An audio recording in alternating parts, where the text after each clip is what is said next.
What I'm going to do now is create a very simple integration services project with just a single script task. And I'll use the script task to edit some code and along the way explore some of Vista's features, the development environment that's built into a package within integration services. Alright, so I'll come up here, do File, New Project, and I want an integration services project. That's good. I'm going to name this script, put in a convenient location, and create the project.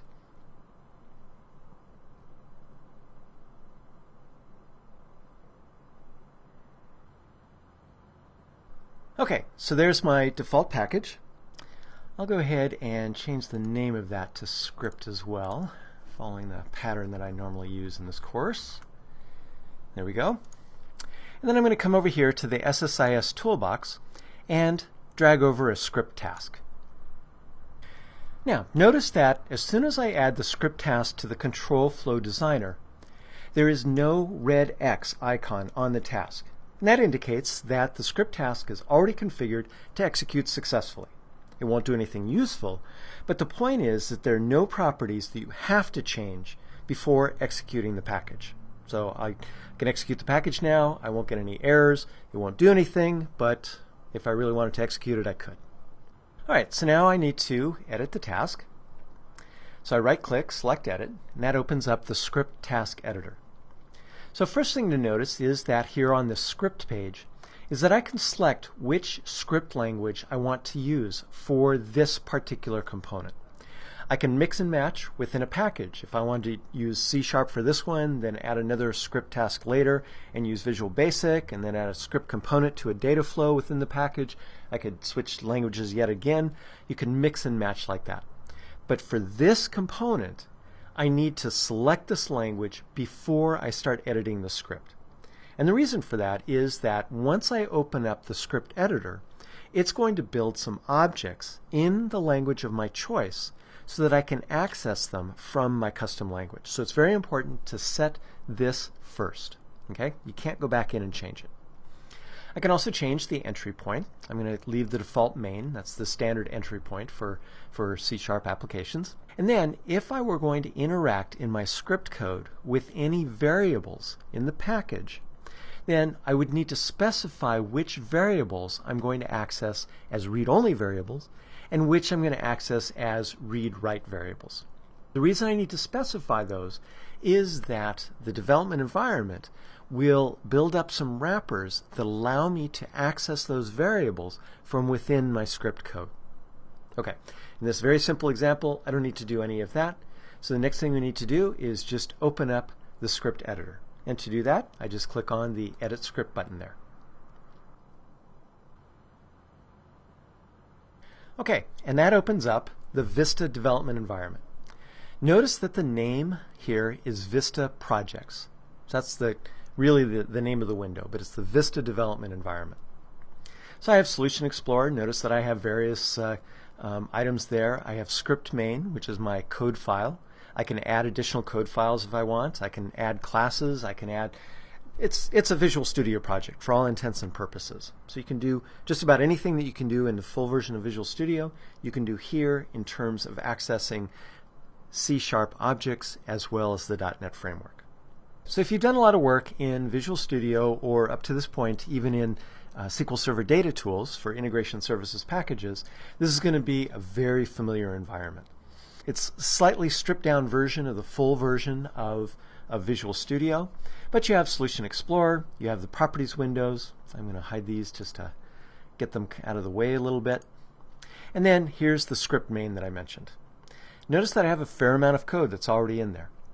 There are some help items here. You can expand those and get some information about how the file is structured. You can take a look at the namespaces that are imported into this project. So system.data. Here's one of the integration services object namespaces, the Microsoft.SQLServer.DTS.runtime. And again, DTS is the old name, what is now would be SSIS, but Microsoft is maintaining that name for backward compatibility. And then notice that I can also use Windows Forms if I choose to here. Okay, so then I have a custom namespace. This is how Vista keeps, actually Integration Services keeps this code linked to this scripting component or this script task. So it gives it a unique name, and that way any code here within this namespace is associated just with that script task in this case. Okay, and then here's script main. This is the entry point of the class of the script. Don't want to change any of these attributes. Notice that it has an attribute that this is the script task entry point attribute. It derives from Microsoft.SQLServer.dts.task.vStartScriptObjectModelBase. Okay, so that's the object that gives you access to pretty much all of the functionality of integration services that you need. All right, then there's some more help items here. It talks about how to use variables. I'll be going over things like that. Firing integration services events from a script, and then using integration services connection managers in a script. Okay, so you get a lot of help. It's a lot of kind of some overhead. So in a real project, you probably delete all those extraneous comments and so forth. And here's the actual entry method. So this is the entry class. This is the entry method. And so here, generally, if your scripts are going to be very simple, you're probably just going to put all of your code here within main. Very frequently, I'll create a script task that has just maybe 1 to 5 to 10 lines of code. Just put it in main. You don't need any highly organized structure or anything like that. But you can also add additional classes, private methods, public methods, and so forth. Okay, one other thing to point out is if I come over here to Solution Explorer, notice that there's a reference node here. So you can add references to other .NET assemblies. And so I have the Microsoft.SQLServer.ManageDTS and the script task, and then some of the .NET Framework references. But I can add references to custom assemblies and use them here within this project, and that's a way of reusing code across packages. All right, so the important thing here is that this script main.cs file contains already most of the infrastructure that you need to execute a script task. So I pointed out the using statements. That imports the important namespaces that you need for every kind of scripting application within a package, and you can add more if it's appropriate. It has the namespace that again ties this code to this particular script task. And it's important to understand that you can have multiple script tasks within a control flow, and each of them will have a unique namespace. And again, that's how integration services keeps this code associated with that specific script task. Okay, and then you have the script main and the main entry point. Okay, so all I'm going to do here is I'm going to get rid of this comment, and I'm just going to change this statement here. Instead of always reporting success, I'm always going to report failure. And I'll hit Control S to save. Okay, so like I said, I'm going to keep this script task very, very simple. So now I'm going to close this window. So I'll do File Exit, or I could hit the X in the upper right-hand corner. And again, no need to save your work before you close. Vista will do that automatically. But it's a good idea to save your work as you're writing long sets of code, of course, so you don't lose it. Okay, now I'll click on OK here. And that completes configuring this script task.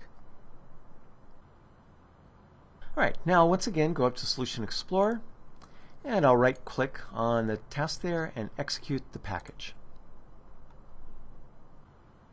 Okay, so what happened is that this script task failed. The reason it failed, at least from the perspective of the designer, is that in the script task, I told it to fail. I changed the result code from success to failure.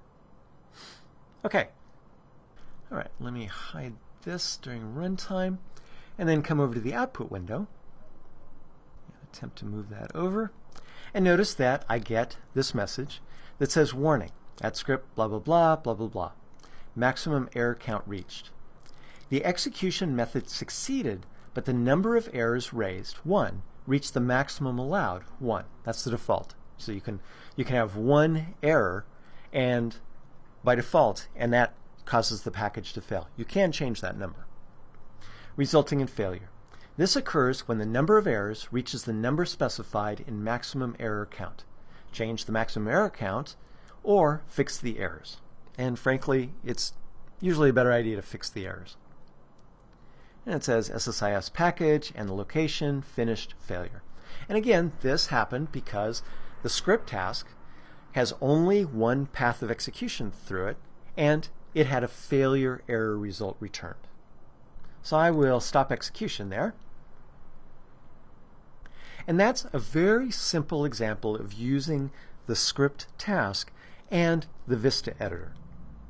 Now, Vista creates an entire .NET project for each script task and component in a package, and saves each project to disk within your user profile, within the project. And you can see the location in the Properties window of the Vista project. So if I go back up here to Solution Explorer and right-click on the project and select Properties, actually no, that's not what I wanted to do. I want to come over here and open the Properties window. And it's not letting me show that. Okay, let's show both of these. Sometimes it's just a lot easier to show both of these all together, and there's the project and there's the full path. Okay, and so there's the actual location. And so there you can see that it's at C sample file script script.dt proj. And actually that's not what I want to show you. I want to show you the location of the Vista project. So let me go back into the edit window, open up Vista again. And there you can see the project folder right there. When I select this again, and you can see that it's in my user folder, app data, local, temp, Vista, SSIS, ST, Vista, big long, random number, and so forth. Okay, so when I have Vista open, that's the location of the project. But this system location really doesn't matter. It's temporary, and you can't open the project directly from there. Instead, when you close Vista, Integration Services stores the project within the package. There are no external files to worry about deploying. Okay, so that's what I wanted to show you. Sorry about the getting confused about which project I was talking about. Vista is embedded within another project, and so sometimes that's a little bit confusing. Again, so the message there is that Integration Services takes care of managing the project files for you, but ultimately when you shut down Vista, they'll be stored within the package itself.